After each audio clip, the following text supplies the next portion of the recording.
Hi, and welcome to another video. In today's video, we are going to cover questions to ask yourself before starting a business.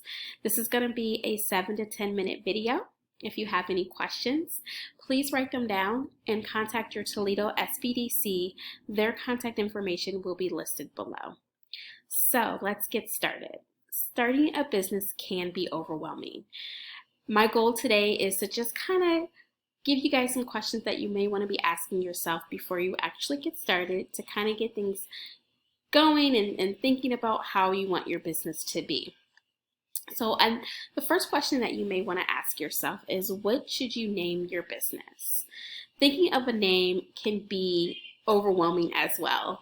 I know for myself, when I thought about my business, it took me forever to come up with a name. What will sound right? What is easy for people to pronounce?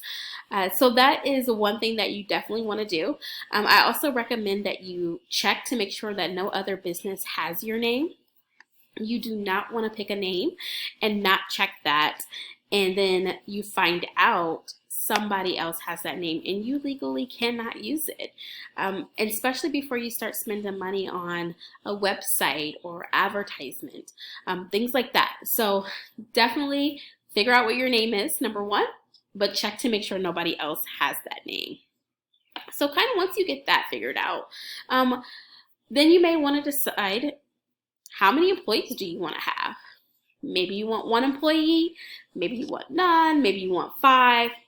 It's all up to you, but I definitely recommend that you kind of sit down and decide how many employees you would like to have for your business. There's certain things that you may have to get in place when getting your employees, especially if you decide to have W-2 employees. Are you providing them with insurance? Are you going to have a set schedule that they work? Insurance for them? Payroll taxes, things of that nature is something that you want to start thinking about, and that's all going to depend on how many employees that you actually have.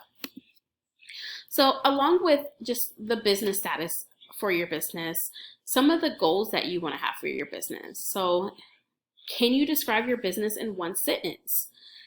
For example, what type of products does your business sell? If it doesn't sell products, what services does your business provide? Who is your ideal client? That is probably going to be the best question to ask yourself, is who is your ideal client? It's always important to know who you're marketing to, so that way you know how to market to them. You know, if you have somebody who is in love with Starbucks or somebody who doesn't like coffee at all, you're going to market to these 2 different individuals very differently.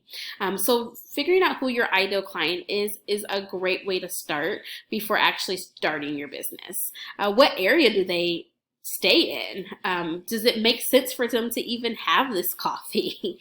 So that is something that you definitely want to ask yourself. And then, what are your business top 5 goals? And you want to make sure those goals are measurable. So how much money do you want your business to make?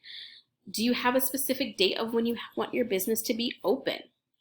When you're coming up with these goals, make sure that they are realistic. You don't want to say that your business is going to be open in 30 days. It takes a lot more work to have a business open in 30 days. Not saying that you can't do it, but it's hard to do it. And so let's be realistic. Especially if you have a building that you're trying to open, there may be delays with getting equipment in or advertising. Anything could delay your opening. So you want to make sure you set realistic goals and take into account that there could be delays with things. So definitely do that. Then you may want to ask yourself, what is your business top 3 strengths? What problems is your business going to solve? If we keep going down through the list here of questions, you also may want to figure out, what are your business weaknesses? What is something that you know that you're going to need help with? For example, in my business, I know that social media is not my strong suit. And so I may want to hire somebody who does social media for me. So identifying those things up front of what you know you're not your strengths for your business may help you plan to get an expert in to help you with those, to make your business go off without a hitch.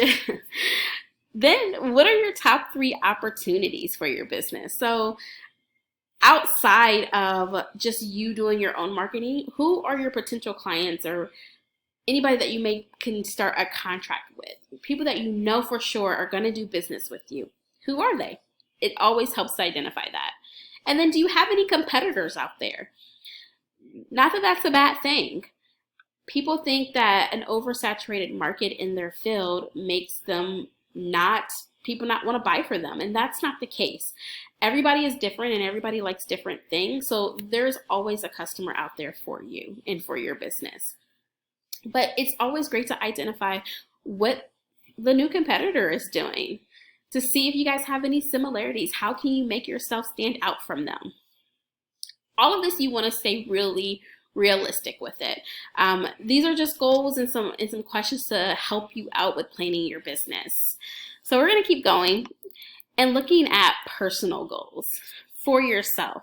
Why are you in your business? It is so important to know what your why is, because that is going to help you keep going in your business when times get tough, when things are not going your way. Always remembering what your why is will help you out tremendously. Once you figure out what your why is, then describe what your current role is. How do you want to be seen in your business? Do you want everything to run through you, or do you want somebody to be the point of contact, and then that person brings you all of their concerns or questions that others have? How do you want to be compensated in your role? Once you decide what that is, how do you want to be paid? Do you want to be paid weekly, monthly, quarterly? I mean, it's completely up to you. But these are some of the questions to ask yourself. Along with those questions, if you're not going to pay yourself on a weekly or monthly basis, what is going to be your target annual take home? That is always great to figure out up front. That way you know how much sales you need to do for your business. And then describe any unique value that your business will add. Like I said, it's always important to try to set yourself apart from the other competitors out there. And knowing the value that you add will help you out a lot with that. That is going to be all for this video. I hope these questions helped you out. If you have any other questions, please again contact your local Toledo SBDC.